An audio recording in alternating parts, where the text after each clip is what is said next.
14 അധ്യായം 1 മുതലുള്ള വാക്യങ്ങൾ. യിസ്രായേലേ, നിന്റെ ദൈവമായ യഹോവയുടെ അടുക്കിലേക്ക് മടങ്ങിച്ചെല്ലുക. നിന്റെ അകൃത്യം നിമിത്തമല്ലോ നീ വീണിരിക്കുന്നത്. നിങ്ങൾ അനുതാപവാക്യങ്ങളോടുകൂടെ യഹോവയുടെ അടുക്കൽ മടങ്ങിച്ചെന്നു അവനോട്, സകല അകൃത്യത്തെയും ക്ഷമിച്ചു ഞങ്ങളെ കൃപയോടെ കൈക്കൊള്ളണമേ. എന്നാൽ ഞങ്ങൾ ഞങ്ങളുടെ അധരാർപ്പണമായ കാളകളെ അർപ്പിക്കും. അശൂർ ഞങ്ങളെ രക്ഷിക്കയില്ല. ഞങ്ങൾ കുതിരപ്പുറത്ത് കയറി ഓടുകയോ ഇനി ഞങ്ങളുടെ കൈവേലയോട് ഞങ്ങളുടെ ദൈവമേ എന്ന് പറയുകയോ ചെയ്യുകയില്ല. അനാഥന് തിരുസന്നിധിയിൽ കരുണ ലഭിക്കുന്നുവല്ലോ എന്ന് പറവീൻ. ഞാൻ അവരുടെ പിന്മാറ്റത്തെ ചികിത്സിച്ച് സൗഖ്യമാക്കും. എന്റെ കോപം അവനെ വിട്ടുമാറിയിരിക്കയാൽ ഞാൻ അവരെ ഔദാര്യമായി സ്നേഹിക്കും.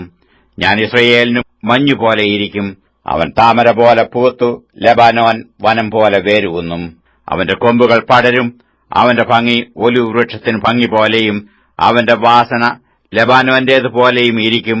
അവന്റെ നിഴലിൽ പാർക്കുന്നവർ വീണ്ടും ധാന്യം വിളയിക്കുകയും മുന്തിരിവള്ളി പോലെ തളിർക്കുകയും ചെയ്യും. അതിന്റെ കീർത്തി ലെബാനോനിലെ വീഞ്ഞിന്റേതുപോലെ ഇരിക്കും. എഫ്രയീമേ, ഇനി എനിക്കും വിഗ്രഹങ്ങൾക്ക് തമ്മിലെന്ത്? ഞാൻ അവന് ഉത്തരമരളി അവനെ കടാക്ഷിക്കും. ഞാൻ തഴച്ചിരിക്കുന്ന സരളവൃക്ഷം പോലെയാകുന്നു. എങ്കിൽ നിനക്ക് ഫലം കണ്ടുകിട്ടും. ഇത് ഗ്രഹിപ്പാൻ തക്ക ജ്ഞാനിയാർ, ഇത് അറിവാൻ തക്ക വിവേകിയാർ. യഹോവയുടെ വഴികൾ ചൊവ്വുള്ളവയല്ലോ. നീതിമാന്മാർ അവയിൽ നടക്കും, അതിക്രമക്കാരോ അവയിൽ ഇടറി വീഴും.